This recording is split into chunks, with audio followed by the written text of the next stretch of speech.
I want us to use this question to further understand how to treat resultant of forces using the parallelogram rule. Now, question says two forces, F1 and F2, act on a body of mass 2.5 kg. Let's start drawing the diagram. Here's my body. The body is of mass 2.5 kg.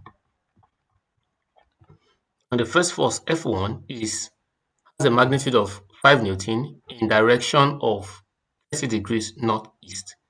That is, if this is my north, the force is acting at 30 degrees northeast. Between north and east is standing at 30 degrees.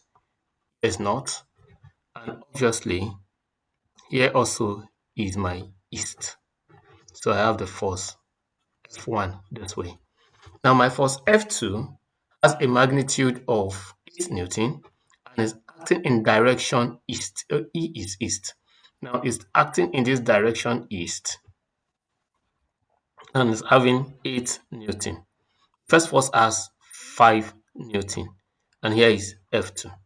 Going by the parallelogram rule, I can just use my parallelogram rule to complete this into a parallelogram. So that this will be in this direction.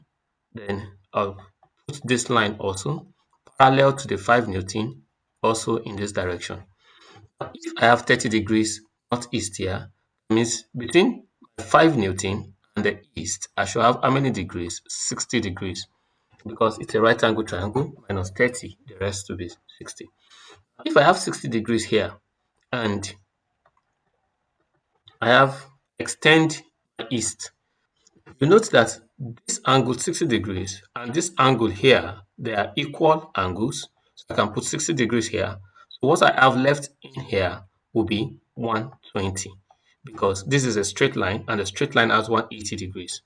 So that from here, I can draw my resultant. Here's my resultant. It's going to meet up here. So I can label my resultant R and label this part of the parallelogram also 5 Newton.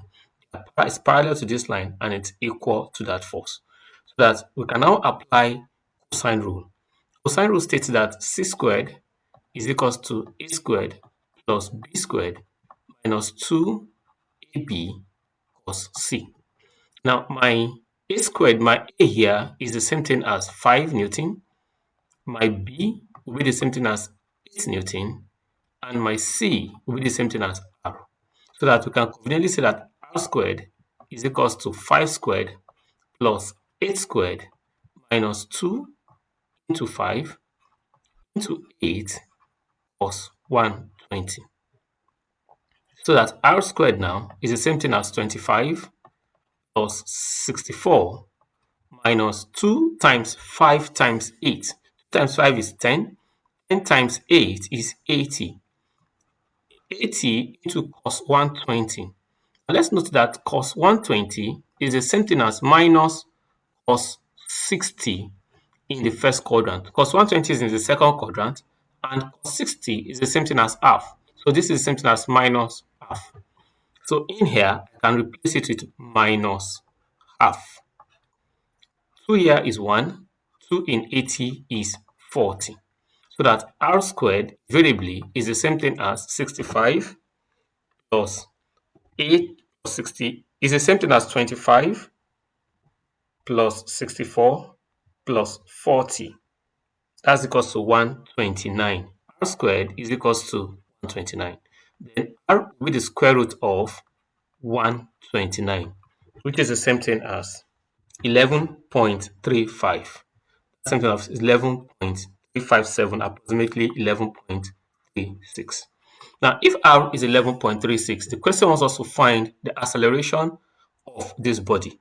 As r begins to pull this body, which is the resultant of these two forces, this body tends to begin to move at the point when F is equals to ME, or where R, which is the resultant, is equals to ME. So that my R is 11.36 is equals to ME. M is 2.5 times E. Invariably, this implies that A now will be the same thing as 11.36 divided by 2.5. It is the same thing as 4.5 meters per second square. Now my R is force and is in Newton. This is in Newton, and this also is in Newton. That's 11.36 Newton. Now, so with this, I hope you understand how to treat resultant forces using parallelogram rule and also how to apply them to moving bodies. Thank you for staying with us and see you in our next class.